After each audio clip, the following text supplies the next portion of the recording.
The Suzuki Swift Plus. The unwanted bastard Suzuki that the world didn't get. Just Canada, as far as I know. I think this is a Daewoo, actually, badged as a Suzuki. Really don't understand the story behind them, but these are nothing like any other Swift or similar car. Pontiac Firefly, Chevy, whatever the hell that thing was called. This is not one of those. Okay, well, first thing you gotta do, obviously, is get your wheel off. So, the lug nuts on yours, if they're like mine, should be 19 mil. Next, you're gonna want to take out these bolts. These bolts are 14 mil.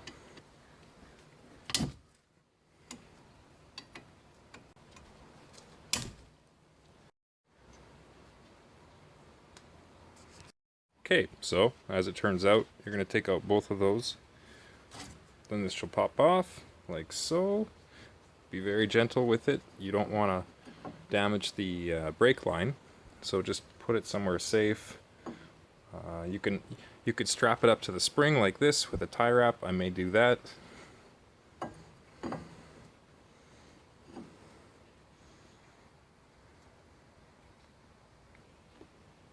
I'm just going to balance it on the disc like that. That's perfect.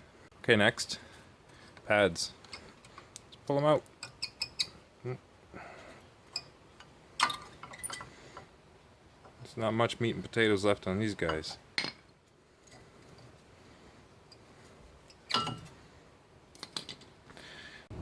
Depending on the brakes you bought, they may come with these little clips.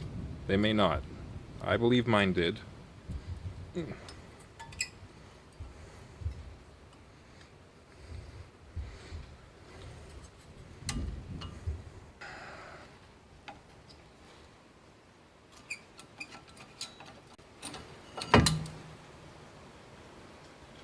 Whoops.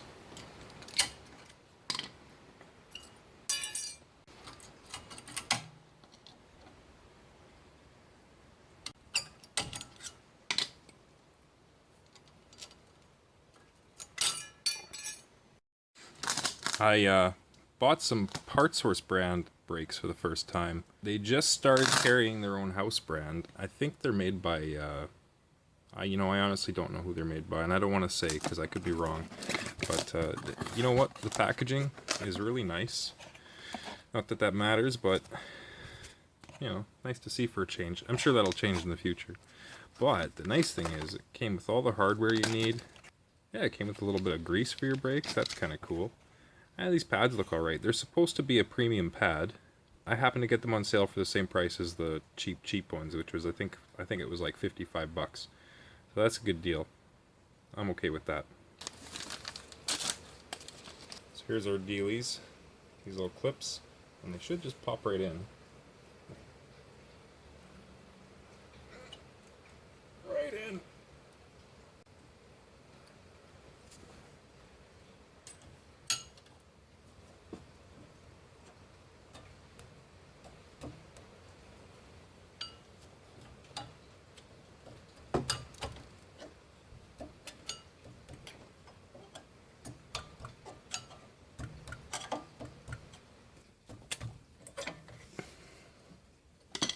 Yeah, so if you're watching this and you have a Suzuki that is not a Swift Plus, that's just a Swift, you're wasting your time. These are not your brakes.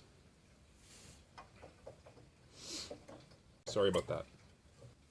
The other thing you're going to want to look at too while you're in here is check that these guys are, move nicely. These are actually pretty good. The boots are in okay shape. Nothing wrong with those. If you want to get really anal, you could pop them off and grease them. I'm not going to worry about it this time. But if these brakes were in rough shape or older, you might want to check on that stuff. But I think these are just fine. Give you a better view of what's going on here. So I got the brake pad on the front side. On the back side, there's two of these that have got little squealers. You want the one that fits on here with the squealer at the top. And that's just the thing that makes noise when your brakes get too low.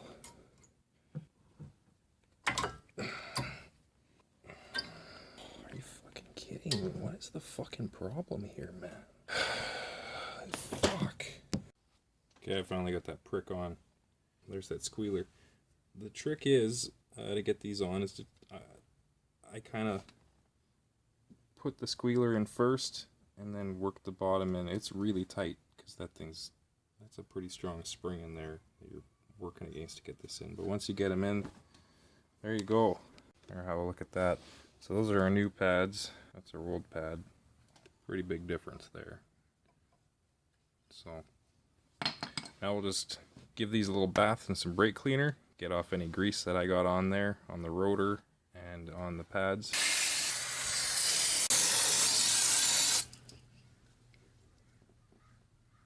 Once you got the new pads on, carefully take your caliper and it doesn't fit. So what you got to do is you can use either a big C-clamp, or I like to use these guys. I just use some big vice grips. Basically want them tight enough that they're just starting to put tension on here. Oh, ha, I almost forgot, before you can even do this, you got...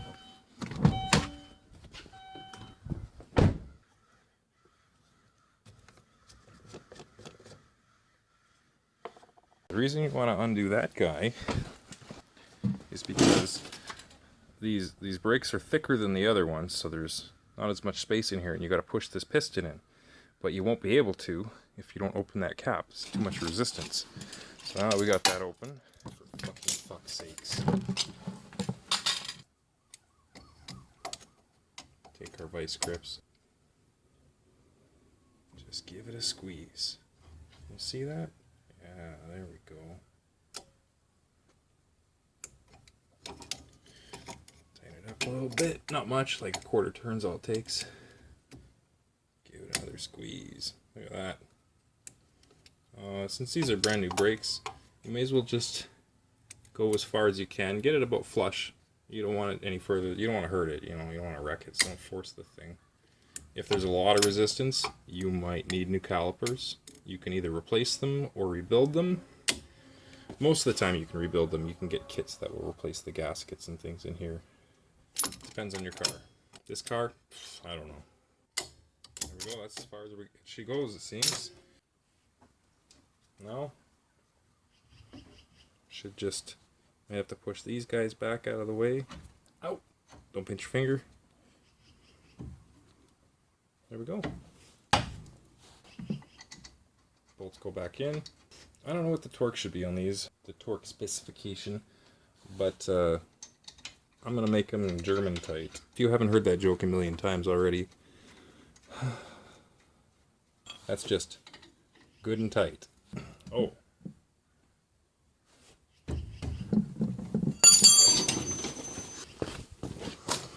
Before you get crazy putting these bolts back in, use some anti-seize. This is the high temperature stuff. I think the regular stuff's probably fine, but these are brakes, so keep in mind they do get pretty hot. You don't need a lot, just enough to lightly coat the threads. That's way too much.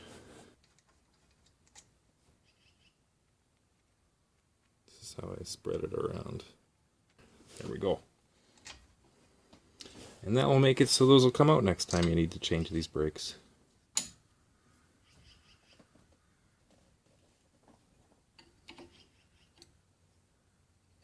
Now you just do the same thing on the other side. Ta-da! All fixed.